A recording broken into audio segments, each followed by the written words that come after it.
The sun hadn't even risen over the glowing skyline of Las Vegas, and yet the line was already there, stretching, bending, coiling like something alive. People whispered at first, thinking maybe it was just early excitement.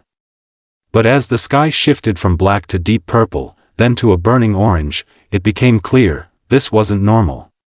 This was something else entirely. Something bigger, because this wasn't just any pop-up. This was Bruno Mars, and for the fans standing in that line, some of them wrapped in hoodies, others clutching posters, vinyl records, or even handmade signs, this wasn't just about merchandise. This was about a moment.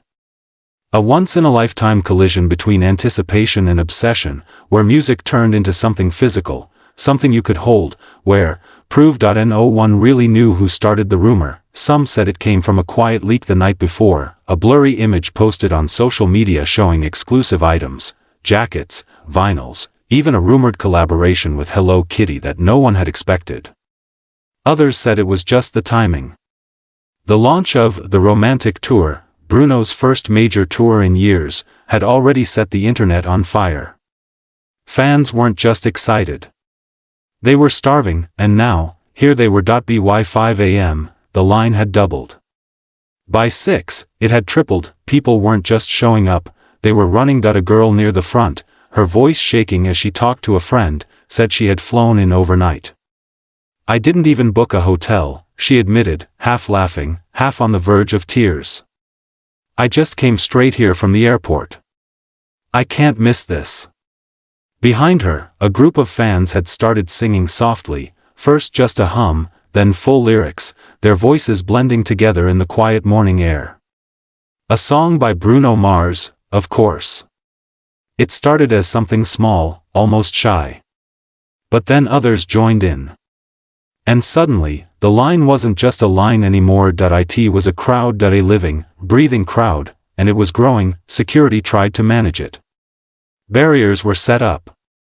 Staff members moved quickly, handing out instructions, trying to maintain order. But the energy was unpredictable. Not dangerous, not yet, but intense. Like everyone was holding on to the same thought, the same fear: what if I don't get in? Because that was the unspoken truth no one wanted to say out loud. Not everyone would. The pop-up was limited. The items were limited. And the time? Even more limited. Somewhere around 7 a.m., a rumor started to spread: they're running out already. No one knew if it was true. It couldn't be true. The store hadn't even opened yet. But rumors don't need logic, they just need fear. And fear moved faster than anything else in that line. Phones came out. Messages were sent.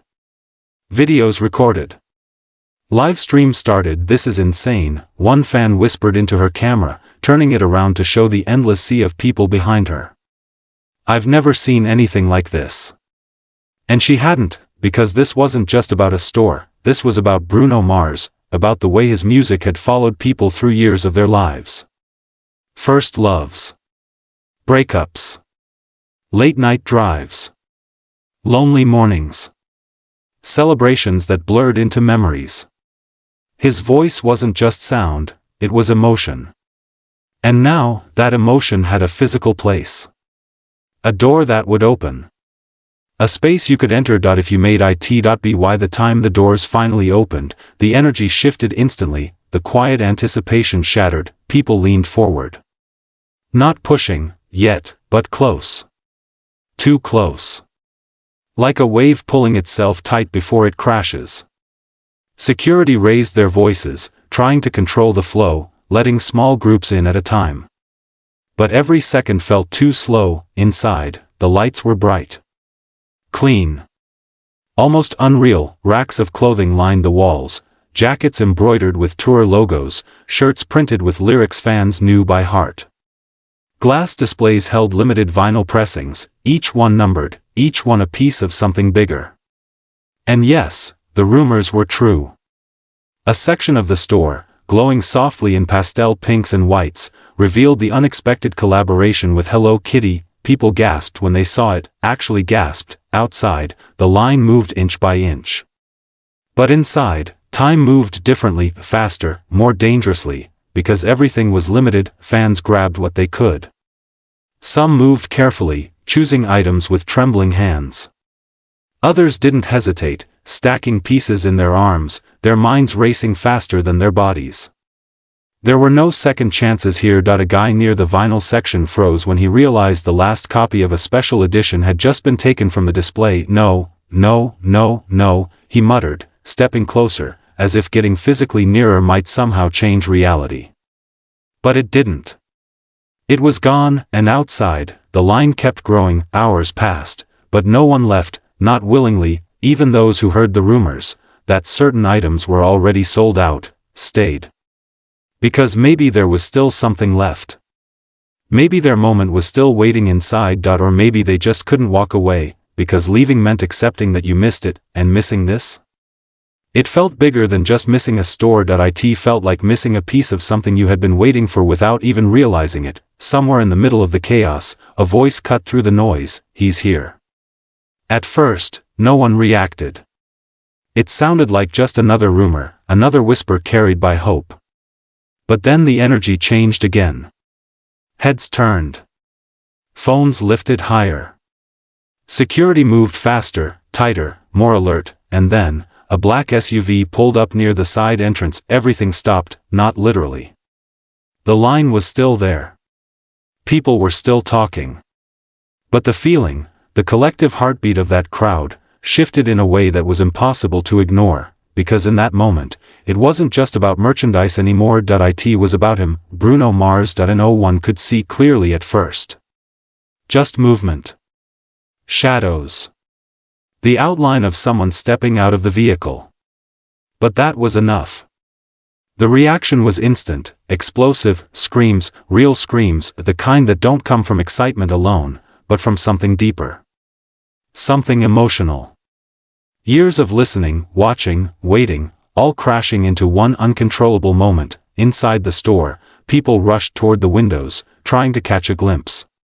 Outside, the line dissolved into chaos, fans stepping forward despite security's attempts to hold them back, and then, for just a second, he looked up. A simple movement.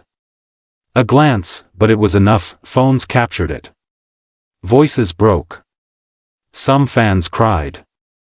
Actually cried, because suddenly, this wasn't distant anymore. It wasn't just music coming through speakers or videos playing on screens. He was there, real, close, and for a brief, almost impossible moment, the distance between artist and audience disappeared. But moments like that don't last, they can't. Security moved quickly. The door opened. He disappeared inside, and just like that, it was over. Or at least, that part of it was, because the line was still there, the store was still open, the items were still being sold, until they weren't. By the afternoon, the rumors became reality. We're out. 3 words, simple.